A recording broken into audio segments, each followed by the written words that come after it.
Olá, boa noite novamente. Bom, já estamos no nosso quarto encontro, estamos já em atividade no primeiro horário, então já sou bastante conhecida de vocês, mas, né, para quem está assistindo a aula pela primeira vez, meu nome é Lucimar, Maria Lucimar Pereira, eu sou assistente social e professora responsável pela disciplina de Serviço Social na área da Saúde, Previdência e Assistência Social deste semestre. Bom, por que eu fiz essa provocação, né, em relação a quem está assistindo a aula pela primeira vez? Porque nós já falamos sobre os portfólios, tanto individual como de grupo, nas 3 últimas aulas, né, esclarecendo algumas dúvidas, inclusive abrindo um fórum para maiores dúvidas, né, até para evitar que seja aberto chamado, né, para que a gente tenha uma relação direta para estar esclarecendo as dúvidas. E eu fiquei um tanto preocupada com algumas dúvidas de alguns alunos que expressam que não assistiram nenhuma aula e não ouviu nenhuma orientação, né, anterior. E eu, desde a primeira aula, eu falo que o quanto que nós avançamos nesse semestre com uma disciplina sobre políticas sociais de 5 encontros, né? 5 encontros, 5 teleaulas, 5 aulas de atividades, né? Então, estamos tendo oportunidade aí de aprofundar um pouco mais o assunto. Então, não dá para a gente chegar agora daqui a 2 semanas, né, que teremos prova, e vocês se desesperarem. Sei que não são todos, pelo contrário, a minoria, né? Estou super satisfeita com a participação aí na aula de atividade. Às vezes não dou conta de responder o questionamento de vocês, as dúvidas, né? Mas desde já adianto que gosto muito desse semestre em função desse envolvimento, desse compromisso de vocês. Bom, já que falei do portfólio, conversei com a professora Vanessa hoje, né, sobre o trabalho individual, sobre a proposta dessa pesquisa bibliográfica e pesquisa documental. Até iniciei a aula de atividade falando que, se bem trabalhada, com a participação dos alunos, era possível sair dali com grande parte do trabalho já realizado. Porque o que nós pedimos na aula de atividade é praticamente o roteiro da proposta do trabalho individual.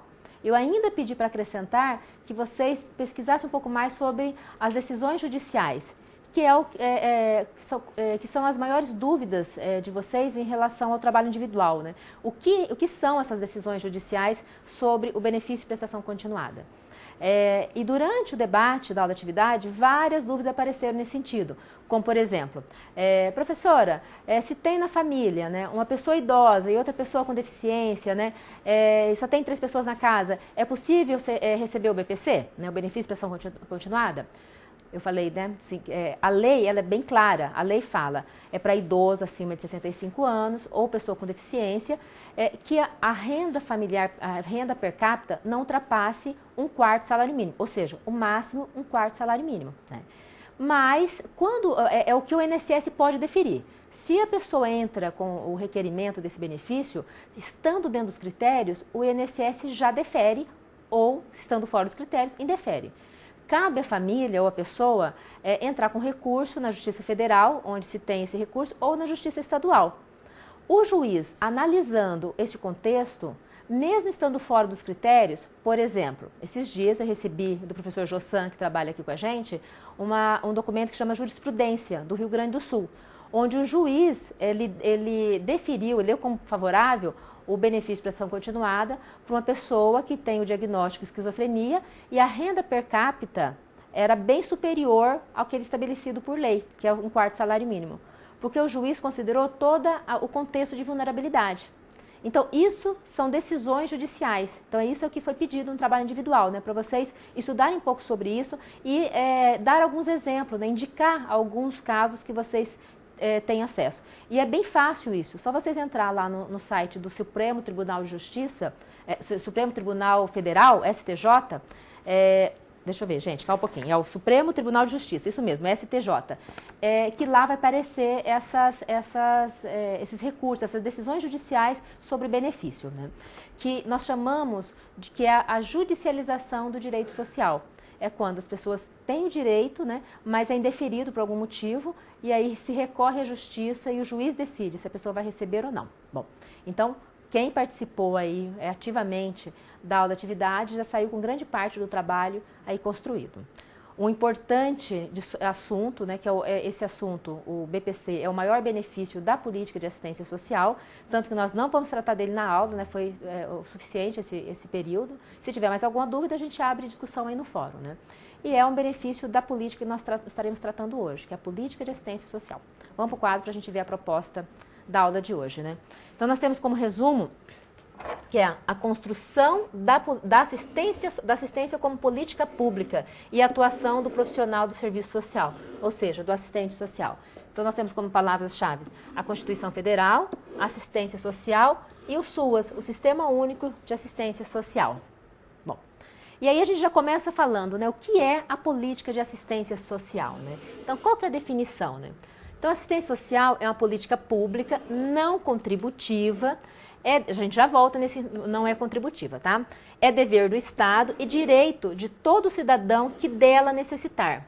É realizada de forma integrada a um conjunto de ações do poder público e também da sociedade, na perspectiva da proteção social. Bom, então nós temos que deixar claro também que o serviço social é uma profissão e a assistência social é política social. E a assistência social é uma política da Seguridade Social. Por que faz necessário a gente já iniciar esclarecendo isso, né? Ainda tem muita confusão. É assistência social, quem é o profissional é assistência social ou assistente social é a política, né? Como é que fica definido isso, né? Então, assistente social é quem faz o curso de serviço social, né? É o profissional do serviço social que estuda, né, que estuda numa instituição reconhecida pelo Ministério da Educação, e só isso também não basta eu ter terminado o curso de serviço social. Eu tenho que ter o registro no Conselho Regional da minha profissão, no nosso caso, no Conselho Regional de Serviço Social. Isso me faz ser um profissional do serviço social, ou seja, eu sou um assistente social. E a política pública é política de assistência social que, junto com a saúde e a previdência, compõe a Seguridade Social. Daí nós vamos para o próximo slide, que eu venho trabalhando com vocês desde a primeira aula. Que, quando a gente fala de serviço social na área da saúde, previdência e assistência social, nós estamos falando de serviço social na Seguridade Social, que é formada por essas três políticas sociais: a política de previdência, a política de saúde e a política de assistência social. A previdência é uma política contributiva, né, que para acessar os direitos necessariamente tem que ter a contribuição previdenciária. Nós fizemos aí uma aula de atividade no nosso segundo encontro, né, que nós estudamos bastante sobre quais os benefícios dessa política e quais os critérios de concessão. Todos eles necessariamente têm que ter o pagamento. A política de saúde, até a Constituição de 88, ela era condicionada à política da Previdência Social, ou seja, para receber algum atendimento na área da saúde, tinha que ter prévia contribuição da Previdência Social. Com a Constituição Federal de 1988, a grande mudança na área social foi a universalização do direito à saúde. A saúde para todos e responsabilidade do Estado. E essa saúde para todos, independente da renda, independente da contribuição à Previdência Social. Tratamos isso, inclusive, na aula passada. E a terceira política da Seguridade Social, a política de assistência social, que é não contributiva, como nós vimos naquele conceito, né? A política pública não contributiva, ou seja, não é necessária a contribuição para requerer os benefícios dessa política. Bom, ainda, né, o tema dessa aula é a implantação da política de assistência social, né? Nós estamos na luta, desde 88, para que seja reconhecida de fato a assistência social como política pública. Ela é a política social mais nova, né, do tripé da Seguridade Social. Ainda temos como grande desafio a sua implantação e consolidação. Inclusive, esse ano é o ano de conferências, né, da assistência social. Estamos concluindo o período das conferências municipais. Temos agora até o dia 30, ou seja, até domingo, para que os municípios realizem as conferências municipais de assistência social, onde tem como tema a consolidação do SUAS, consolidação do Sistema Único de Assistência Social, rumo a 2026. Então, a proposta da conferência é que seja debatida essa política e que se tenha proposta para que em 2026, de fato, ela seja consolidada. E por que tão longe, né? 2026, ou seja, 11 anos, né? Porque é uma política ainda tão frágil, que ela precisa não só implantada, como ser consolidada nesses próximos anos. E a sua consolidação vai depender muito da concepção e da prática dos trabalhadores dessa política. Trabalhadores que não são apenas os assistentes sociais, né? Uma política hoje que congrega várias áreas de conhecimento, como a psicologia, a educação, a terapia ocupacional, a pedagogia, né? Entre outras áreas. Então, mas aqui eu chamo a atenção dos assistentes sociais, que é aqui nossos alunos e tutores, né?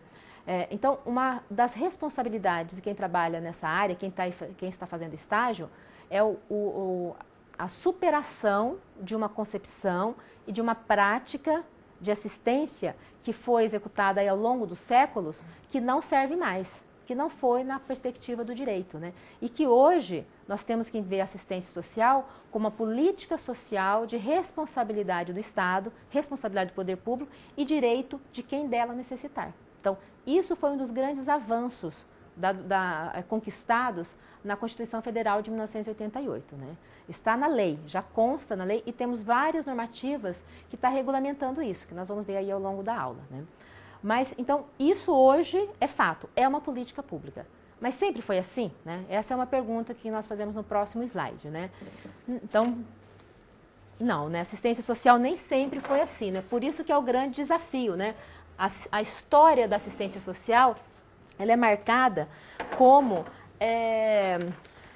a sua base, a sua origem é na caridade, na filantropia. Então, por isso fica muito essa questão, né, da assistência como ajuda, como a caridade, né, como a filantropia, sempre relacionado à concessão de algum benefício, né, de sobrevivência da população.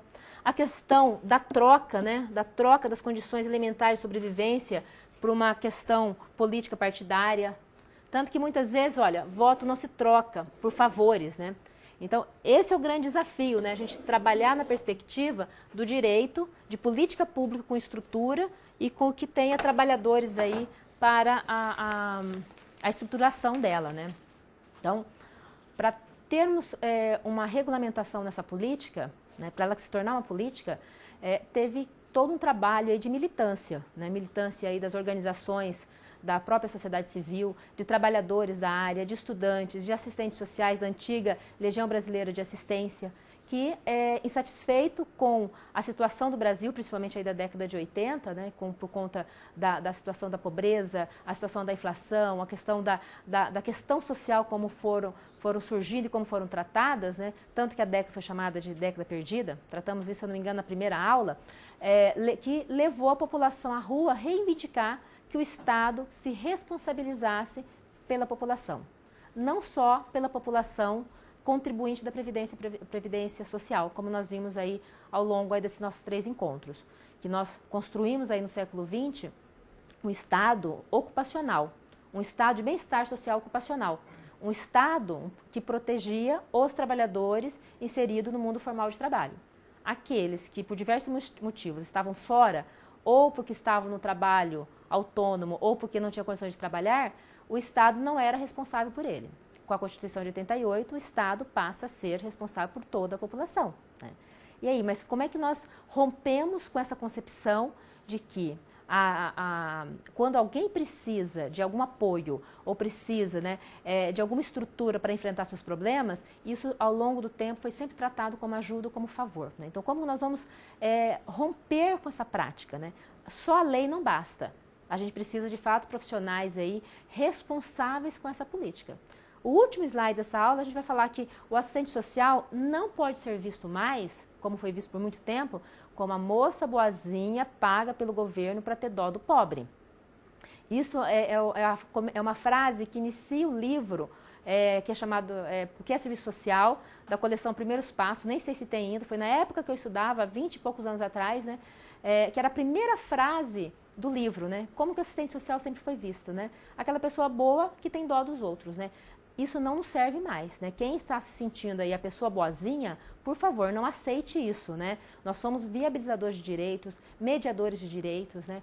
Somos trabalhadores de uma política pública que a população tem direito. E que não estamos fazendo favor, não estamos ajudando, não estamos fazendo caridade. Nós estamos fazendo o nosso papel aí de Estado quando estamos trabalhando numa política pública, né? Então, isso são formas, esse comportamento do profissional, já que nós estamos falando de serviço social, né, na assistência social, o serviço social nas unidades de serviço dessa política, como no CRAS, no CREAS, no serviço de convivência, nos serviços de acolhimento institucionais, tem um papel fundamental na sua postura de como vai fazer esse atendimento, né? Se é na perspectiva, né, do direito ou se é na perspectiva de que a pessoa está sendo ajudada ou aquilo é um favor que eu estou fazendo, né? Então, a lei por si só não resolve o problema, ela tem que ser de fato conhecida pelos trabalhadores, conhecida inclusive pela população e principalmente pela população, né? Então nós vamos ver um vídeo agora que mostra o que não é assistência social e que infelizmente a gente vê muito isso no nosso dia a dia. Vamos lá, a gente já volta. Brinquedos. Me dê os brinquedos, por favor. É pra você. A boneca pra você. Preciso de mais um. Não, você não. Ah, você. Vem. Isso. Segura. O boneco. Isso. Lindo. Deixa eu passar. Doar é um instrumento de poder. A superexposição de seres humanos em degradantes condições de vida faz extravasar sentimentos e emoções. Sente-se nojo, espanto, piedade, carinho, felicidade e, por fim, alívio. E ainda faz uma boa dieta na consciência.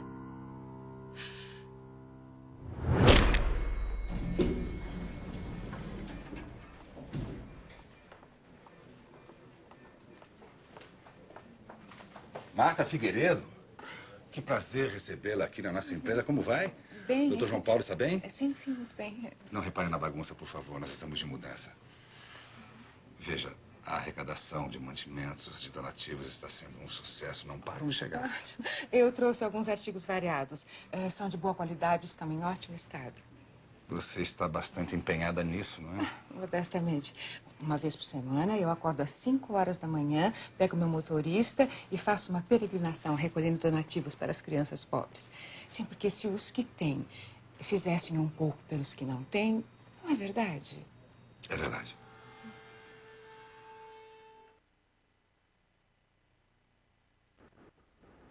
Bom, quem quiser conhecer um pouco mais desse filme, chama Quanto Vale é por Quilo. Ele está disponibilizado aí no YouTube, de fácil acesso, né?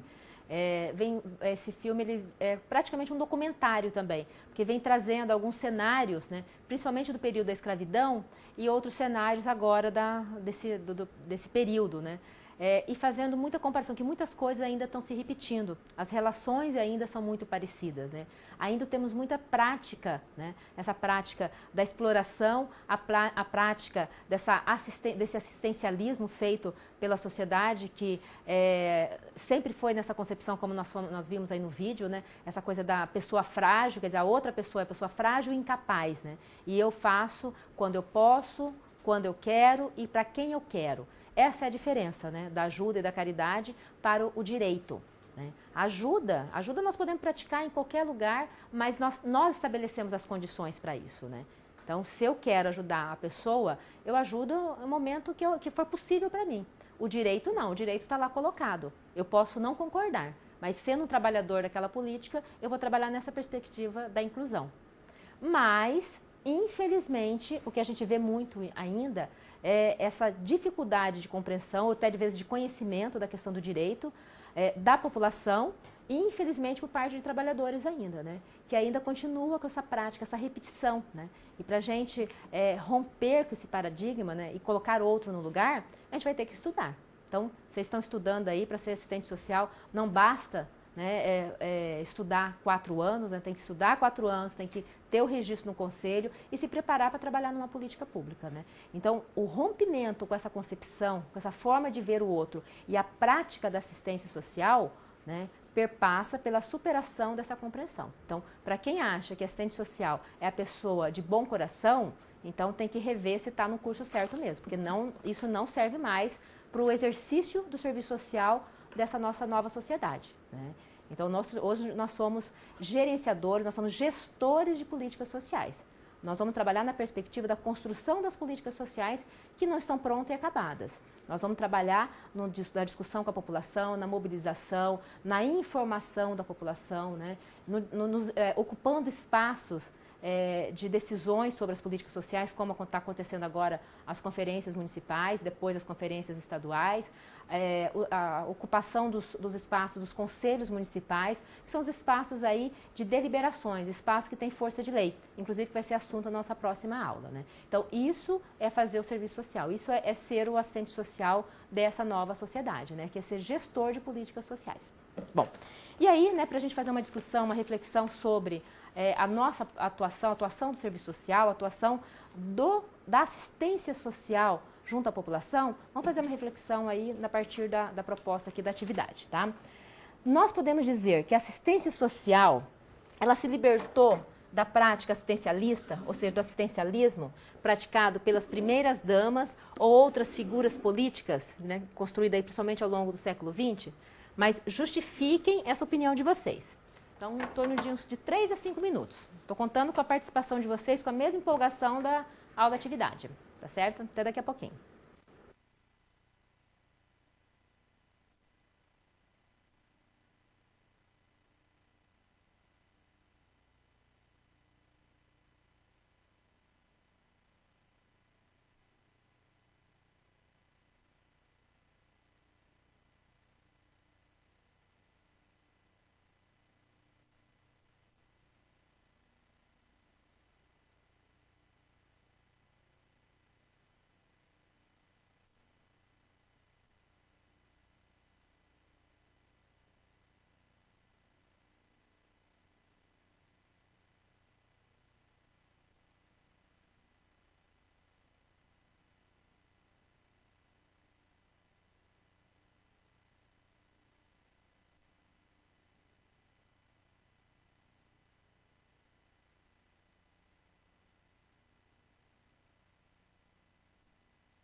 Pessoal, muito obrigada pelas contribuições, né? Como falei, vocês têm se destacado mesmo pela participação. Bom, mas qual que é a reflexão, né? Assistência social enquanto política social se libertou dessas práticas assistencialistas, né? Então, o que vocês... foram muitas contribuições, então nós selecionamos algumas, tá? O pessoal de Jequié coloca aqui, não, porque existem muitos municípios pequenos, o assistencialismo sendo praticado por primeiras damas, que são secretárias de assistência social, sem nenhuma formação na área e sem conhecimento da política. Eu fiz questão de destacar o que o pessoal de Jequié colocou, em função de que, porque existem muitos municípios pequenos, né? No Brasil, 75% dos municípios brasileiros são de pequeno porte, ou seja, pequeno porte 1 ainda, que tem até 20 mil habitantes. Então, isso é muito sério. Se em municípios pequenos, né, justifica essa prática, né, então nós temos que, os trabalhadores que estão nesses locais têm que ficar atentos, né. E eu falo que, de fato, eu também já constatei, minha pesquisa de mestrado foi sobre isso, sobre a implantação da política de assistência social em municípios de pequeno porte. Então, nos municípios pequenos, como tem mais trabalhadores, mais profissionais, junto com uma rede de serviço, esses profissionais se fortalecem mais para poder fazer a defesa dessa política. Nos municípios pequenos, às vezes a equipe se limita a um profissional ou uma dupla psicossocial, né, formada por assistente social e psicólogo. Isso fica muito mais difícil. E aí tem um outro comentário, que depois eu vou juntar com esse primeiro, que é o pessoal de Tucuruí, que coloca: ainda existem muito assistencialismo no serviço social. Vemos muito isso, principalmente na época de campanhas políticas. Exatamente, né? Isso, além de ser um crime eleitoral, o uso da política de assistência social para fins eleitoreiros, ainda muitas vezes se faz com a conivência aí dos trabalhadores. Às vezes é com a conivência, com a participação, com a colaboração dos trabalhadores, ou às vezes não com a conivência, mas às vezes o profissional está impossibilitado de fazer alguma coisa, restando apenas sofrer. E eu falo isso porque esses dias eu conversava com os profissionais, esses dias não, o ano passado, que foi ano eleitoral, exatamente no período eleitoral, onde as famílias buscavam o CRAS com a recomendação dos candidatos a deputados da região, que ia com a cartinha determinando o atendimento, né? E os profissionais sofriam muito com isso, porque sabiam que aquilo não era o politicamente correto, né? E naquele momento o que restava para aqueles profissionais era fazer isso, porque senão corria-se o risco até às vezes de ser mandado embora.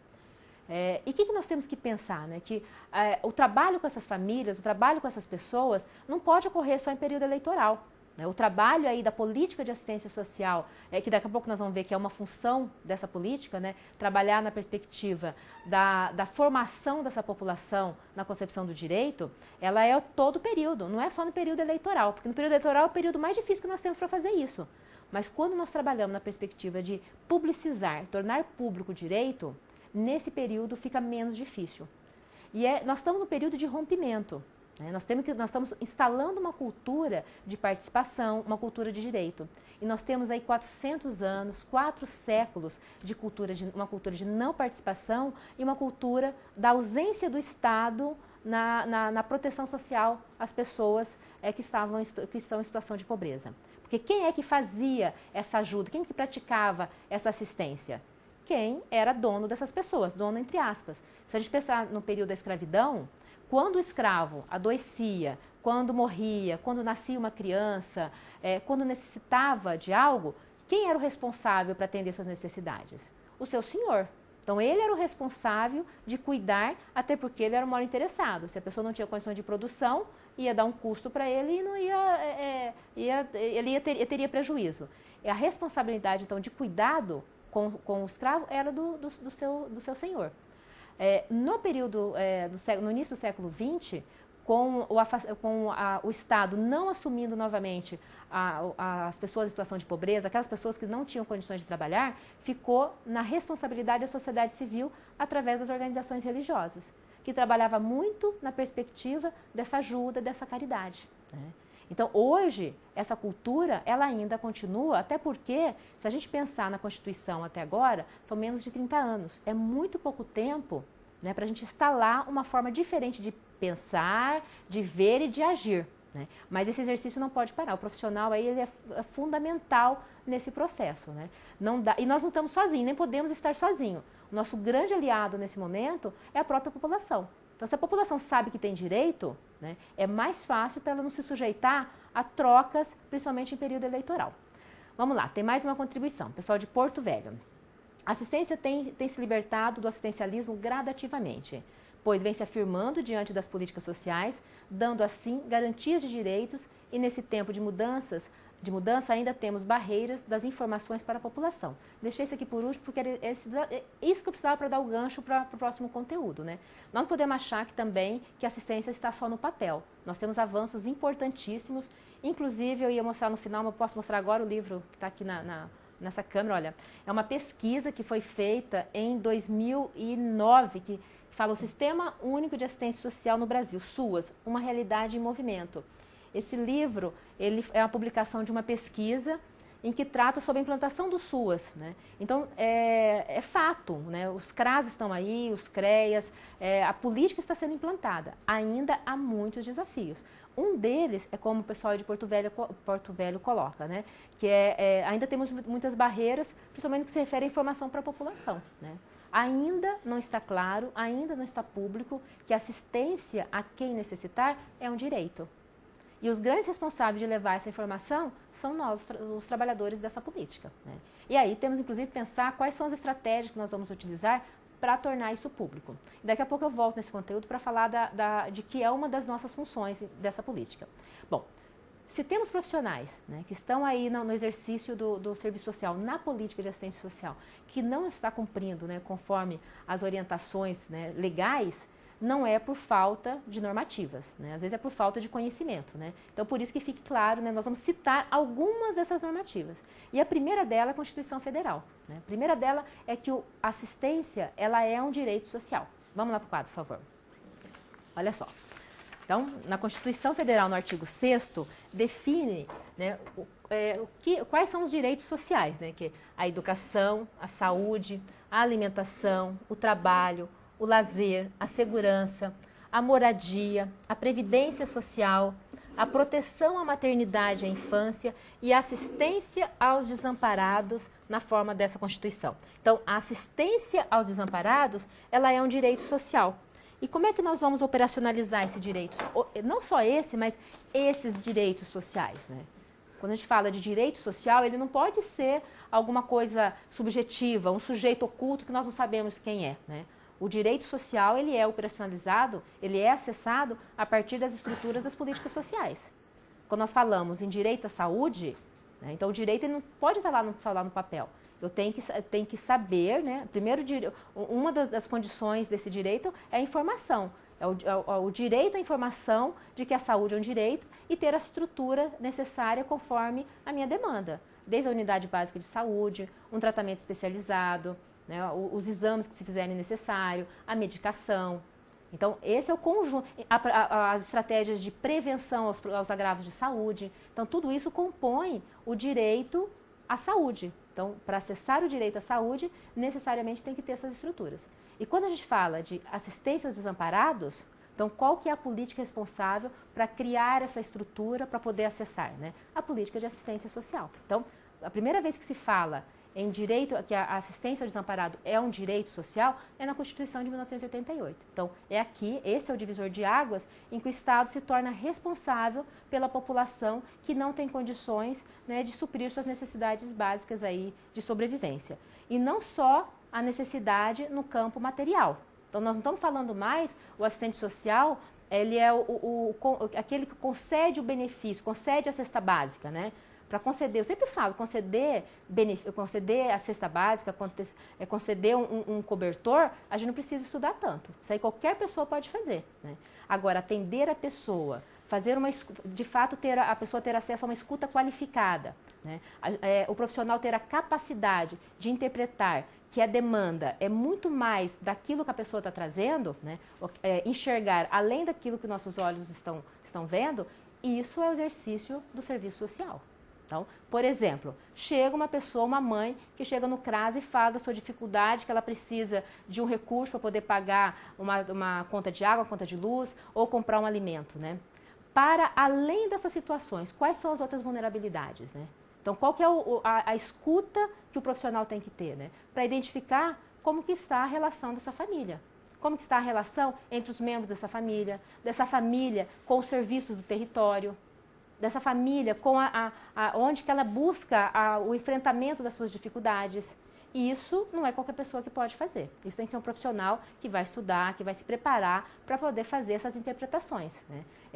Olhar para a pessoa, ouvir, conhecer a realidade dela e pensar em uma forma, junto com a pessoa, uma forma de enfrentamento. E isso é o exercício do serviço social. Bom, aí nós temos o direito social garantido no artigo 6º. Quando a gente fala de estrutura da política de assistência social, na Constituição Federal é retomada no artigo 203 e no artigo 204. Vamos lá para o quadro, por favor.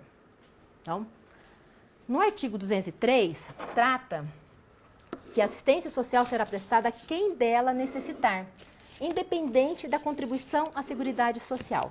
Nesse mesmo artigo vai definir quais são seus objetivos, né? Que é a proteção à família, que é o amparo às crianças, que é a habilitação e reabilitação à pessoa portadora de deficiência, a garantia de um salário mínimo, que nós falamos hoje, que é o BPC. Então, vai definir também nesse artigo os objetivos. Então, vai falar que será prestada a quem dela necessitar, independente da contribuição da Seguridade Social, né? E também vai estabelece também quais são os objetivos.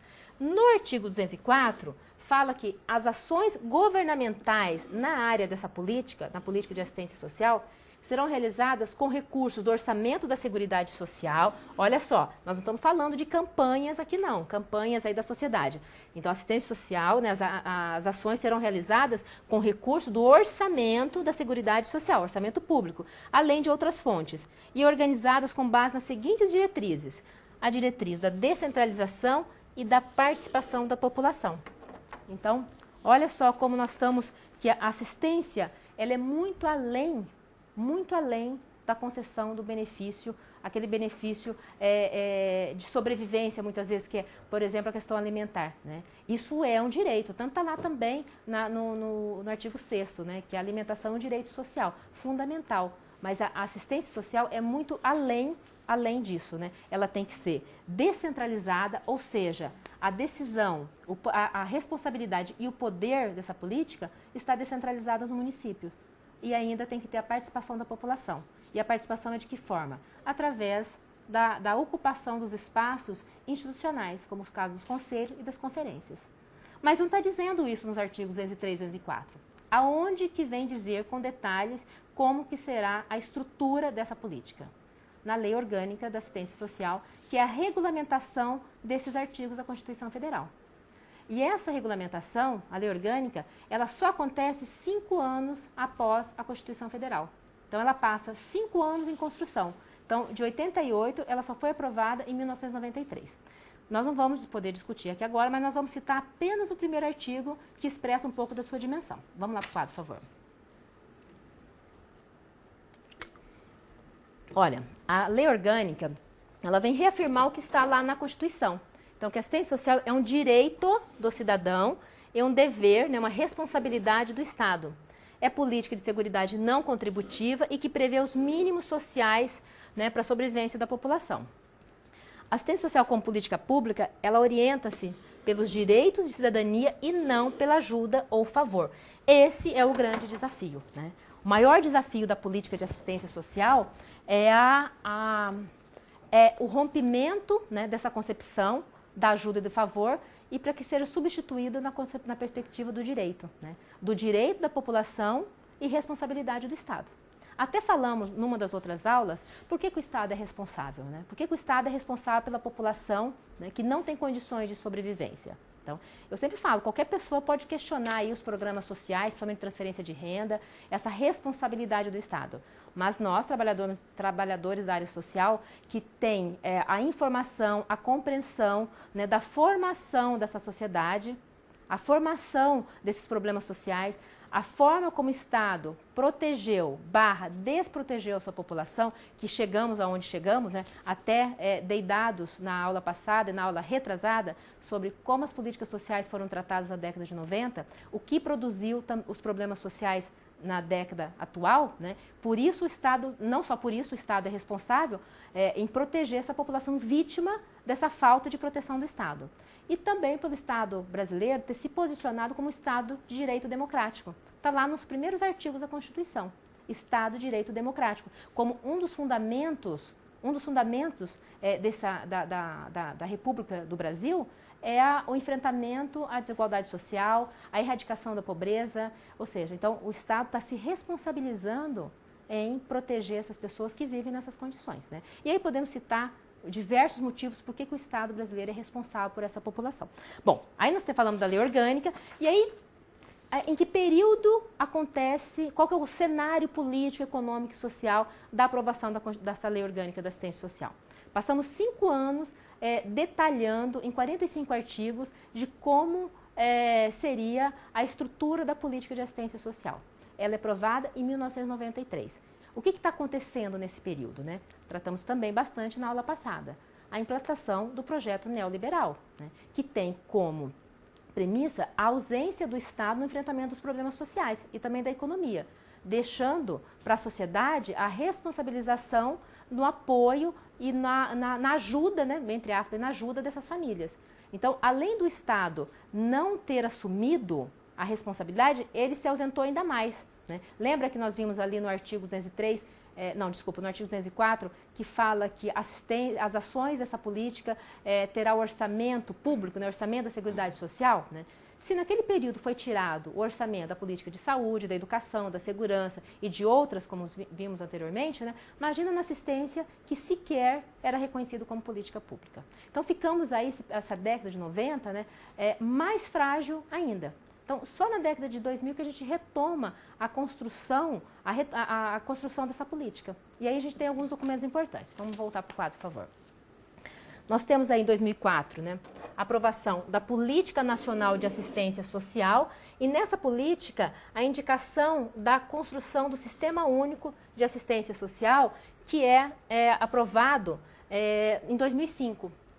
Em 2009, nós temos um importantíssimo documento, que daqui a pouco a gente retoma, que é a aprovação também pelo Conselho Nacional da Tipificação Nacional dos Serviços Socioassistenciais. Daqui a pouco a gente volta nela. Em 2011, nós temos a Lei 12.435, que altera a lei orgânica e dá vida ao Sistema Único de Assistência Social. Ela é chamada Lei do SUAS. Na realidade, olha, ela altera, ela faz uma revisão na lei orgânica da assistência, mas ela também coloca o SUAS como uma determinação, como uma política pública, e não mais como uma sugestão, como acontecia anteriormente.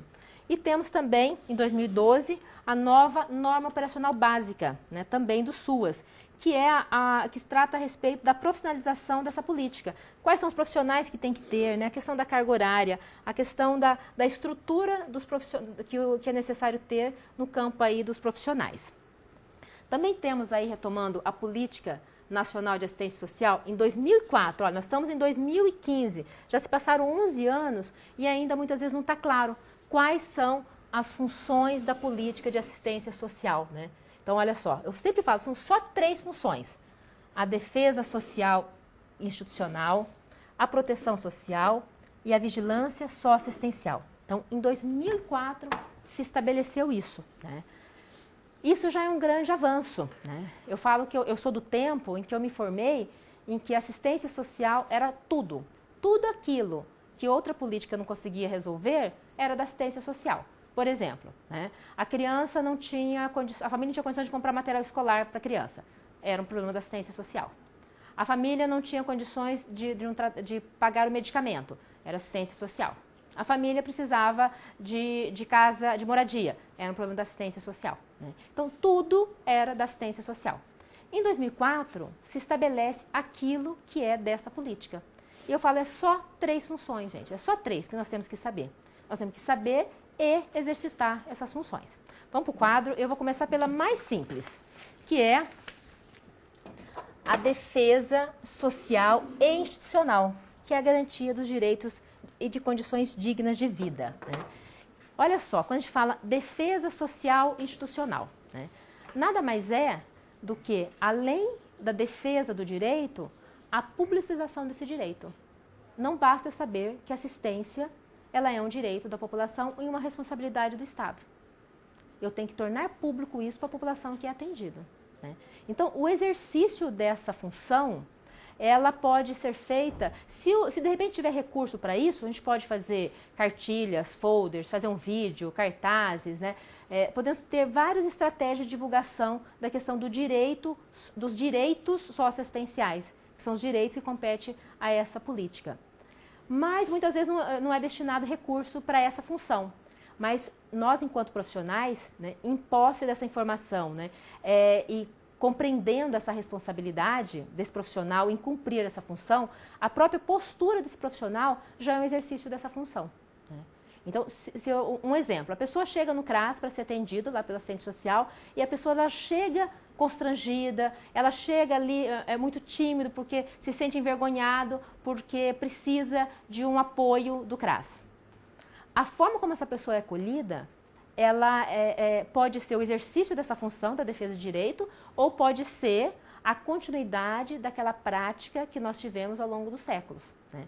Então, por isso que eu falo, a postura da equipe de como que vai acolher a pessoa e suas demandas, ela é um exercício dessas funções. Né? Então, quando eu crio as estratégias de tornar público o direito à assistência social, os direitos à assistência social, eu estou exercendo. Né?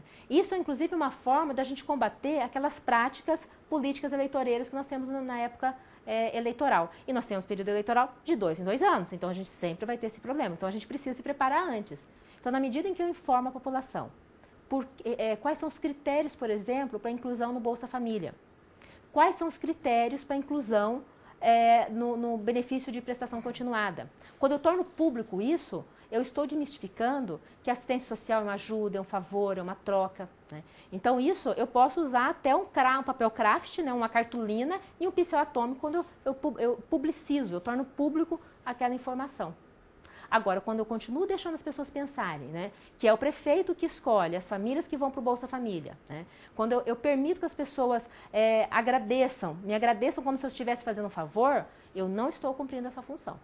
Por isso que eu sempre cobro dos profissionais, que a consolidação dessa política é importante ter as estruturas físicas, mas mais do que isso, profissionais competentes e responsáveis pela consolidação dessa política. Bom, nós vamos lá para uma outra função, que eu falo que é a função mais complicada, que é a vigilância socioassistencial, que consiste, né, no conhecimento e coleta de informações sobre os usuários e suas condições de vulnerabilidade nos seus territórios. Nossa, o que será isso, né? Vigilância socioassistencial. Vamos fazer um paralelo aí com a política de saúde, que é a vigilância sanitária. Né? O que é isso, né? Em posse das informações de como as pessoas vivem, quais são os problemas que as pessoas têm no campo aí da saúde / doença, a política de saúde tem que pensar em ações, né, de prevenção, de enfrentamento e de prevenção. Quando nós falamos da nossa função, que é a vigilância socioassistencial, é isso que nós estamos falando. Em posse de informações de como as pessoas vivem, nós temos que pensar, planejar as ações.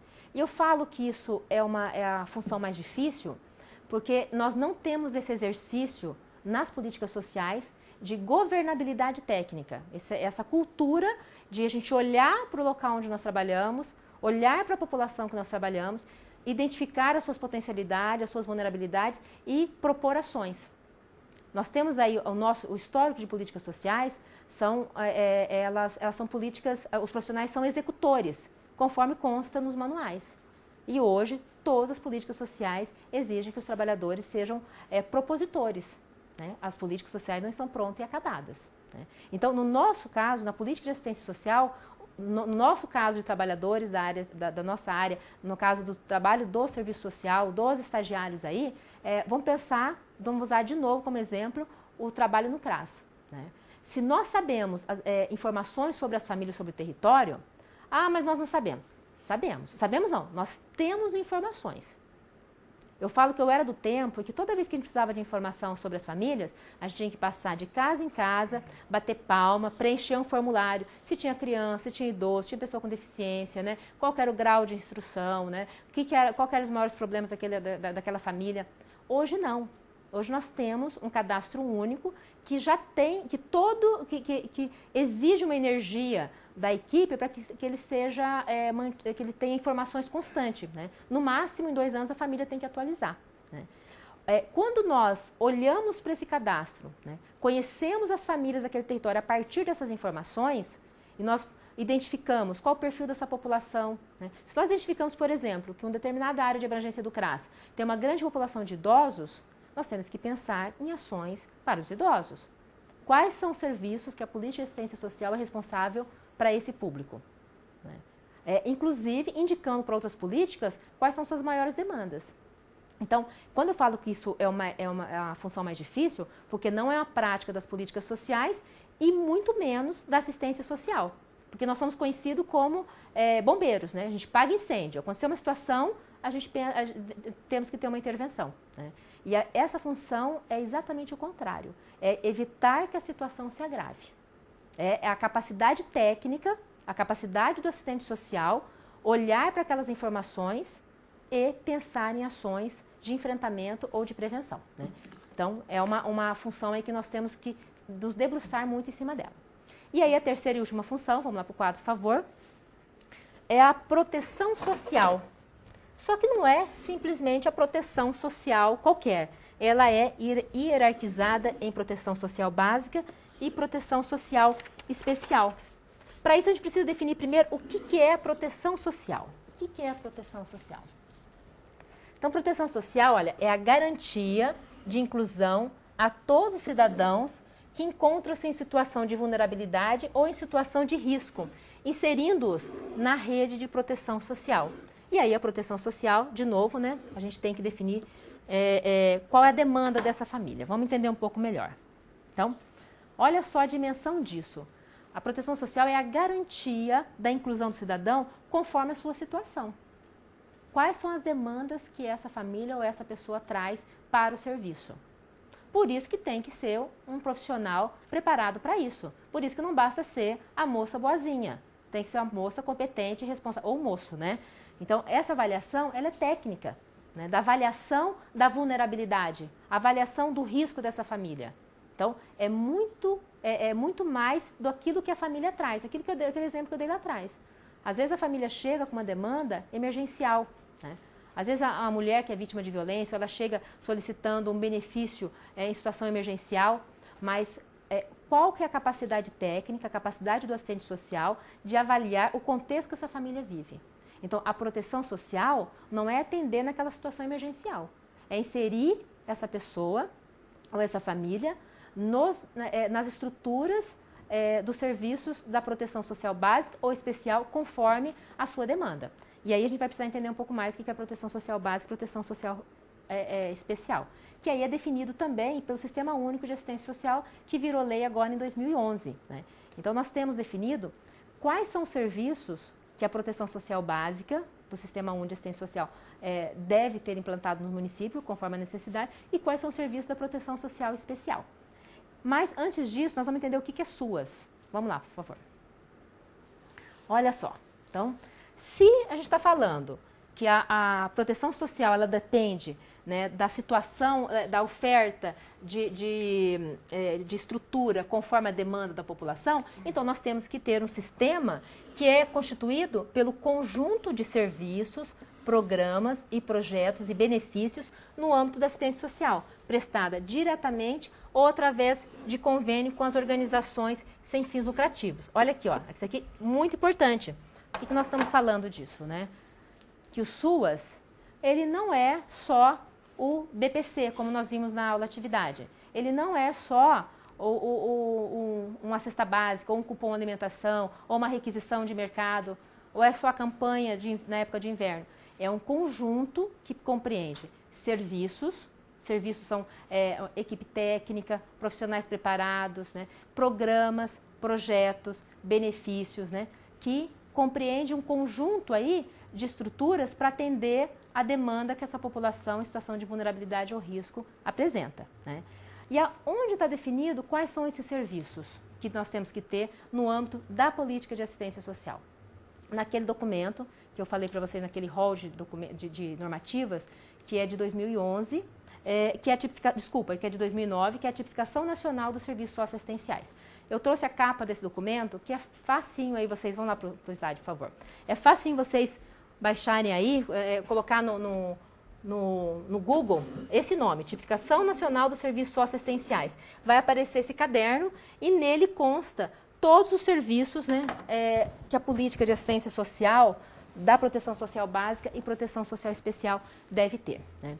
E uma das coisas que eu gosto de destacar, esse documento, ele não foi construído por poucas mãos e poucas cabeças, né?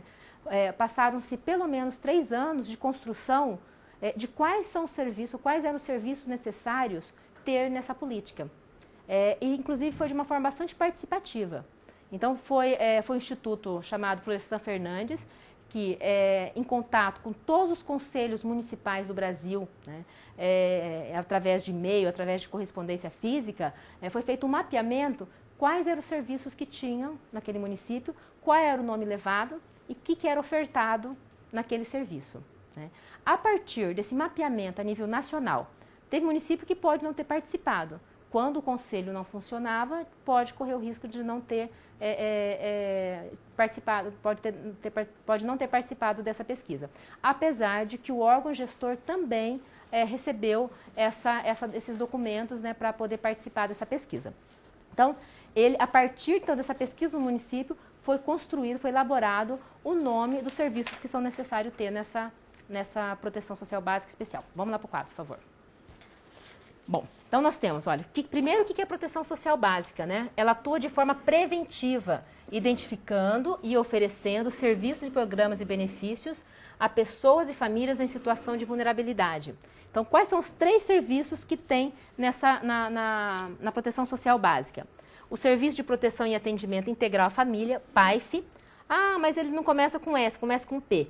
Por que começa com P? Porque antes ele era um Programa de Atendimento Integral à Família.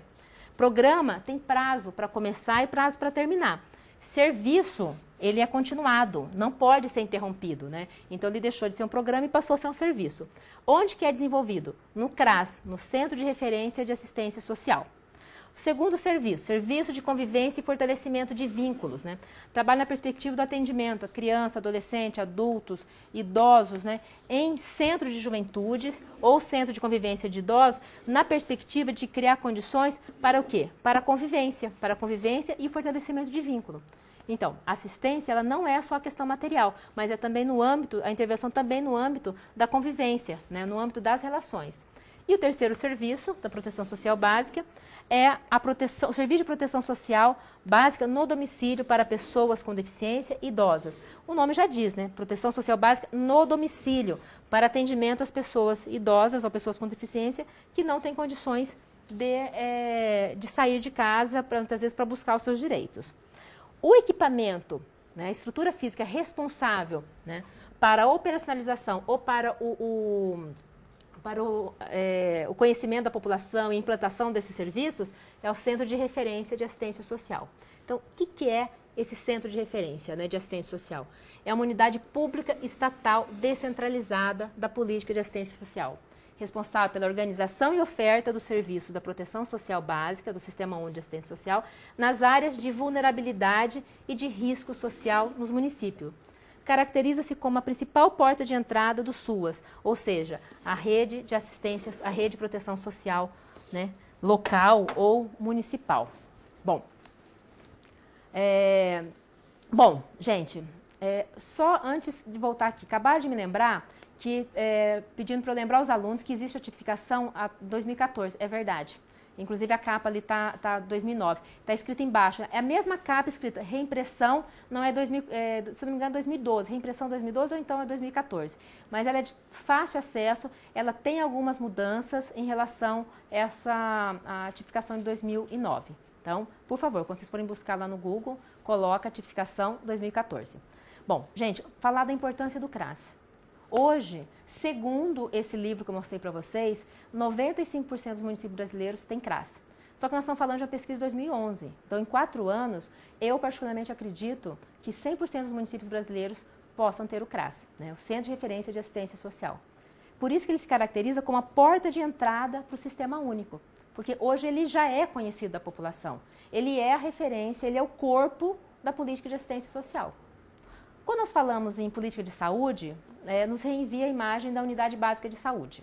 Quando a gente fala em política de educação, é escola. quando a gente fala de política de assistência social, é o CRAS. Né, por conta da importância desse equipamento, né, pelo tempo que ele já está implantado, né, que é o espaço físico de referência da política de assistência social. Né. E ele foi implantado, né, a orientação é desde 2005, num período onde muitas vezes, em muitos lugares, a assistência social não tinha estrutura para atendimento. Utilizava-se recursos de outras políticas, como um espaço no posto de saúde, na escola ou no órgão gestor. Então, a importância desse equipamento, enquanto um equipamento que dá visibilidade para essa política, enquanto um espaço, né, digno de atendimento à população, né, até porque existem orientações técnicas de como que tem que ser espaço do CRAS, né, que ofereça condições de atendimento, segurança, sigilo, né, o mínimo de conforto para atendimento, né, para essa população. Então, e aí retomando, quando ele fala que é uma unidade pública estatal descentralizada, isso quer dizer que a implantação do CRAS é de responsabilidade exclusiva do poder público. Né? Ainda temos alguns locais que o CRAS, o PAIF, né, que é o serviço que acontece dentro do CRAS, ele está sendo executado por organizações da sociedade civil.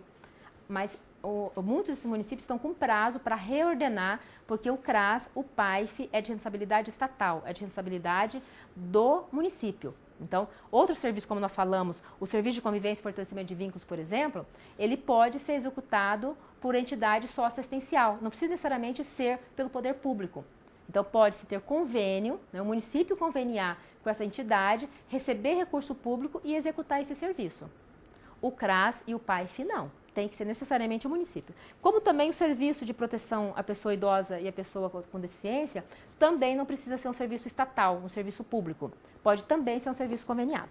Bom, e aí nós temos um slide que exemplifica, né, que a gente possa visualizar melhor como que se localiza o PAIF, para a gente ver a diferença do CRAS e do PAIF. Né? Então nós temos o SUAS, dentro do SUAS nós temos duas proteções, né? A proteção social básica e a especial, nesse caso nós vamos falar da básica. Dentro da proteção social básica, nós temos o CRAS enquanto estrutura física. Eu sempre falo, olha, o CRAS é a casinha, né? E o PAIF é o serviço que acontece dentro do CRAS. Bom, então isso para a gente visualizar aí no nosso território. E aí, gente, para a gente poder fazer um debate rapidamente aí na sala, né? Fazer uma reflexão, gostaria que vocês participassem dessa atividade. Então, para o CRAS cumprir a função de proteção social, qual a relação que deve estabelecer com o território? Então, por favor, participe, a gente já está voltando.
Considerando que eu falei demais, né? Então nós temos que correr aqui com a atividade.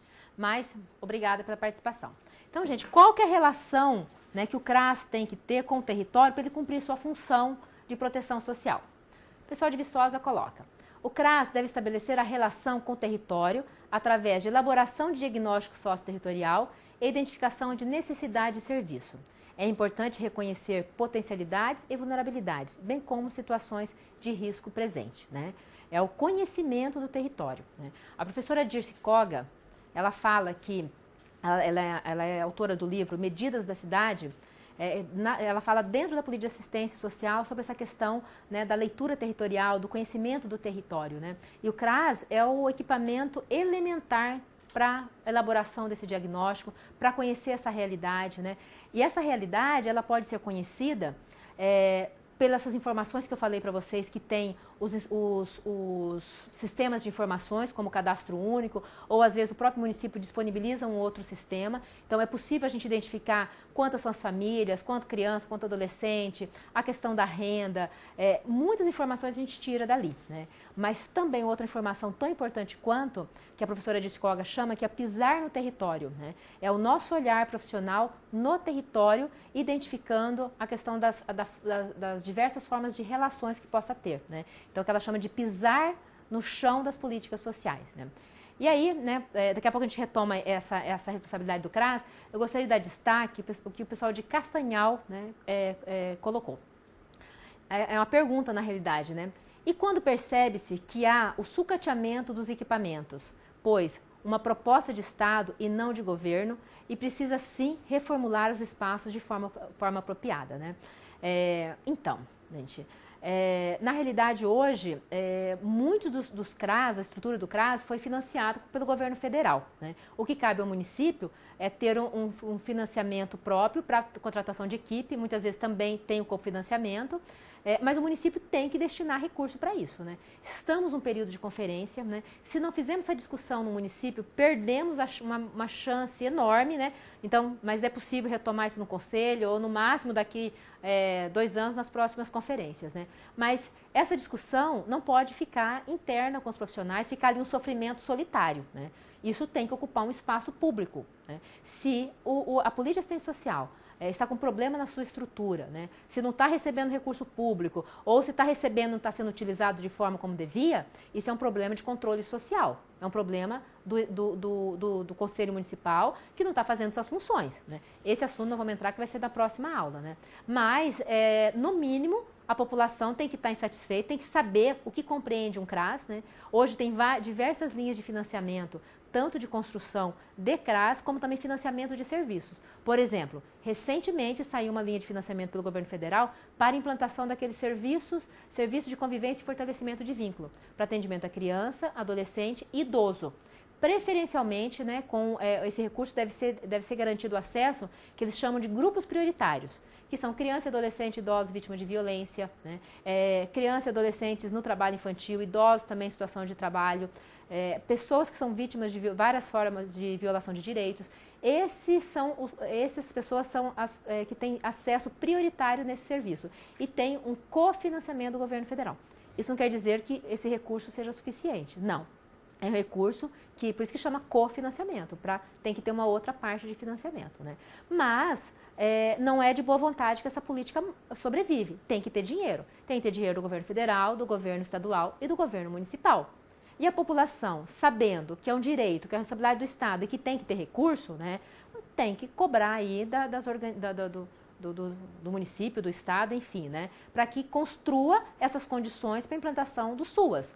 Sabemos aí dessa dificuldade, tanto que a própria proposta aí da conferência é que o SUAS seja consolidado até 2026. Nós temos aí 11 anos para consolidar essa política, fazendo exatamente essa discussão que vocês estão passando por aí, né? A política não está sendo executada como deveria. O que nós vamos fazer? Para onde nós vamos levar essa discussão, né? Agora, bom, não vamos entrar nessa discussão, que vai ser na aula que vem, sobre o papel do Conselho. Então, gente, voltar o papel do CRAS, para que ele foi criado, né? Então, o pessoal aí de Viçosa colocou muito bem. Primeira coisa, o CRAS tem que conhecer o seu território. E aí eu usei uma imagem, que é de um gibi, vamos lá, que é um gibi foi criado pelo MDS, que fala sobre o SUAS, né? O CRAS, ele tem que ser descentralizado e, preferencialmente, ele tem que estar numa área de vulnerabilidade. Então, essa imagem nos remete a uma região de pobreza, né? Olha, aparentemente as ruas não são asfaltadas, as casas estão muito próximas da outra, né? E que o CRAS tem que conhecer, né, essa realidade, saber quem são essas famílias, né, como vivem, quais são os serviços que tem nesse território, como que é o acesso a esses serviços, né? Ou seja, qual que é a relação dessa população com esses serviços, né? Quais são as potencialidades desse lugar e quais são as vulnerabilidades, né? Então, esse é o grande papel do CRAS, né? Que a gente chama de leitura territorial ou diagnóstico social, né? Que é uma responsabilidade aí do profissional de serviço social. Né, de conhecer, inclusive, né, trabalhar na perspectiva aí da inclusão do usuário no seu território. Às vezes esse território ele não tem, o próprio município é um território, né? No município grande, por exemplo, aqui onde nós estamos, em Londrina, nós temos 10 CRAS, então nós temos 10 áreas de abrangência. Em município pequeno, principalmente município até 20 mil habitantes, às vezes é um CRAS para todo o município. Aí não é uma orientação de que ele deva ser numa região de maior vulnerabilidade, mas numa região de fácil acesso, onde tem acesso para várias regiões. Bom, estou sendo me cobrada aqui questão do tempo. Gente, vamos para o quadro para a gente ver quais são os serviços da proteção social especial de média complexidade. Nós não falamos que nós temos a proteção social básica, nós temos 3 serviços, né? E aí nós temos a proteção social especial, que é para atendimento daquela população que são pessoas ou famílias que estão em situação de vulnerabilidade e risco devido a maus tratos, a cumprimento de medidas, situação de rua, né? Ou seja, estão com seus direitos violados ou são vítimas de violência. Para essa modalidade, né, ou seja, média complexidade, nós temos 5 serviços. O Serviço de Proteção e Atendimento Especializado a Famílias e Indivíduos, né, que é o PAEF, também, né, parecido com o PAIF, né, que virou serviço, por isso que era programa, né, Programa de Atendimento Especializado a Famílias e Indivíduos, que passou a ser serviço. Que trabalha na perspectiva do atendimento a criança, adolescente, adulto, idosos, mulheres, vítimas de violência ou violação de direitos. Serviço especializado em abordagem social, que é a descentralização dos serviços, né? É a busca ativa de pessoas que estão em situação de vulnerabilidade e que estão nas ruas ou que estão em situação de exploração sexual, que estão em situação de exploração de trabalho escravo ou trabalho infantil. Serviço de proteção social a adolescentes em cumprimentos de medidas socioeducativas de liberdade assistida ou de prestação a serviço à comunidade, que é o PSC. Né? Esse serviço, todos os municípios... Deixa eu fazer só um destaque rapidinho, apesar do tempo, né? Bom, esse serviço, gente, eu gostaria de dar um destaque, porque, principalmente no momento onde está se discutindo muito a questão da redução da idade penal, né, falando que não tem, né, leis que responsabilize o adolescente, né, aqui a gente mostra muita fragilidade dessa política de assistência social, porque cabe ao município, cabe à política de assistência social ter uma estrutura para atendimento a adolescentes em cumprimento de medidas socioeducativas de liberdade assistida e prestação de serviço à comunidade, para adolescentes que cometeram algum ato infracional e que o juiz determinou esses serviços, esse atendimento, essas modalidades socioeducativas, né? Na perspectiva de ter uma equipe que trabalha com esse adolescente, né? A reflexão sobre o seu ato e que ele tenha condições de prestar um serviço à comunidade de forma que ele possa rever o seu comportamento e sua prática, né? Mas o que nós estamos vendo? Que, apesar dos municípios terem apresentado esse plano, o ano passado, um plano de atendimento, que é o plano do SINASE, isso não está acontecendo, né? Então, por isso, acaba sendo mais fácil aí defender a redução da idade penal do que, de fato, implantar uma política que é de responsabilidade aí do poder público, tá? Vamos voltar para o quadro, por favor. Bom, aí nós temos um outro serviço, Serviço de Proteção Social Especial para a pessoa com deficiência, idosa e suas famílias, né? Nós temos isso na proteção social básica e na proteção especial. E aí, por último, serviço especializado para pessoas em situação de rua. Isso também é uma grande novidade para a política de assistência social e para esse público, né? Uma população que ficou invisível para os olhos do Estado por décadas. Bom, como nós temos o CRAS na proteção social básica, nós temos o CREAS na proteção social especial de média complexidade. Então, o que é o CREAS? É uma unidade pública estatal, a mesma coisa que o CRAS. Então, quem desenvolve, quem implanta, quem estrutura é o poder público, é o Estado, né? Por isso que é uma responsabilidade estatal. É polo de referência, né, da política da proteção social especial de média complexidade. Esse CREAS, através das suas equipes, deve articular, coordenar e operar a referência e contra-referência com a rede de serviços socioassistenciais e também com as demais políticas públicas e o sistema de garantias de direitos. Porque se o CREAS trabalha na perspectiva de atender vítimas de violência ou violação de direitos, não é só a política de assistência social que tem que estar envolvido, né? Tem que estar a educação, a saúde, a habitação, né? O conselho tutelar, ou promotoria, enfim, né? Quando a gente fala em sistema de garantia de direitos, nós estamos falando de uma rede ampla.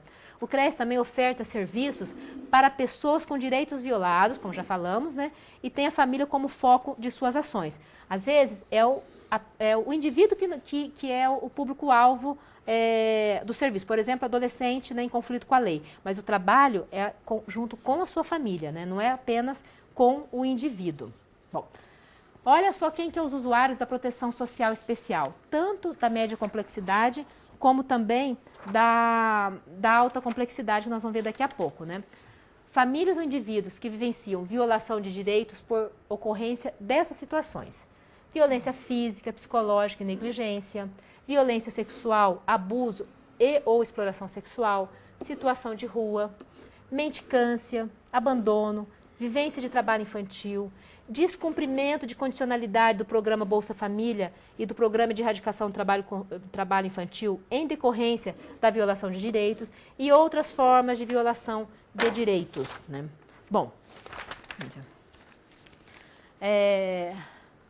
gente, olha só, atente-se ao perfil do público atendido, né, pela proteção social especial, né? Pessoas vítimas dessas diversas formas de violência, dessas diversas violações de direito, né? Então, o serviço tem que estar estruturado com profissionais, inclusive de várias áreas de conhecimento, não só o assistente social, mas articulado com uma rede de serviço maior para poder garantir o acesso a essas pessoas que estão tão desprotegidas, né? Tanto no campo, muitas vezes, da questão da estrutura material, como também no âmbito das relações, né? Bom, e aí o que nós temos de estrutura, conforme define a tipificação, da alta complexidade? Vamos lá, por favor.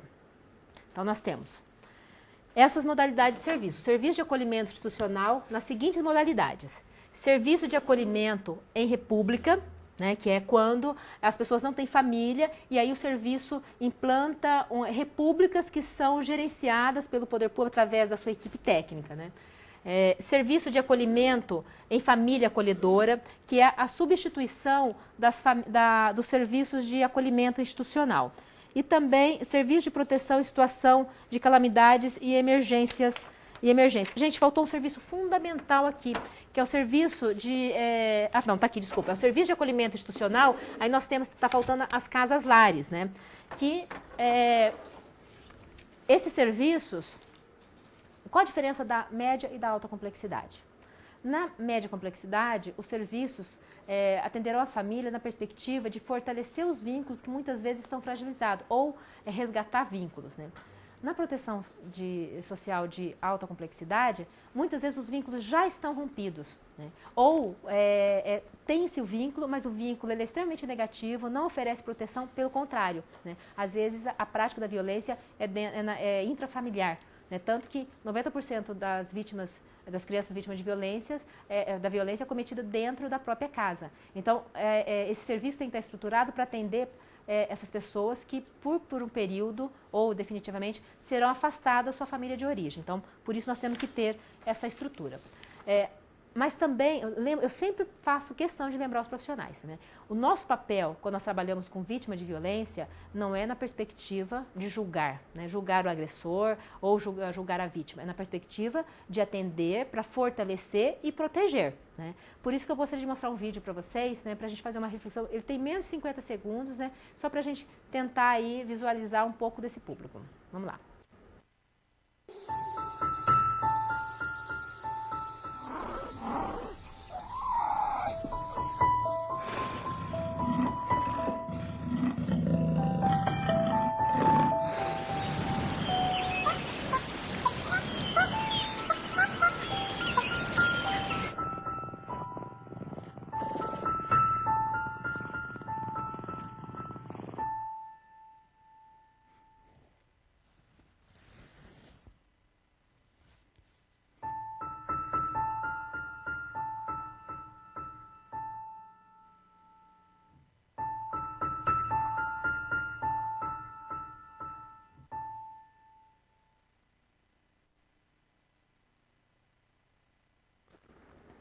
Bom, esse vídeo é rápido, mas ele é chocante, né?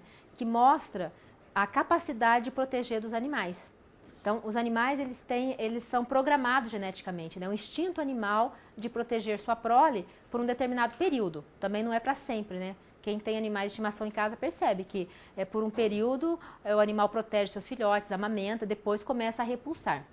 O ser humano, ele não é programado geneticamente, é construído socialmente. Ele aprende a cumprir essas funções ou aprende a não cumprir, né? Tem um ditado que fala, não se tira a laranja de pé de limão.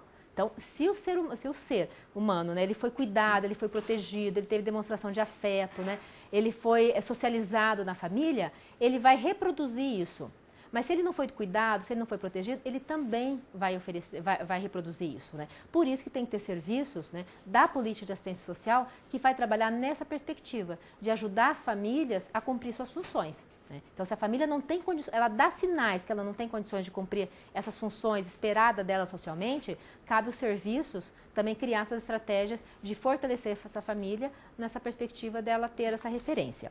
Bom, nós vamos pular uma atividade, nós estamos finalizando, né? E aí falar um pouco do serviço social, né, na assistência social. Vamos lá.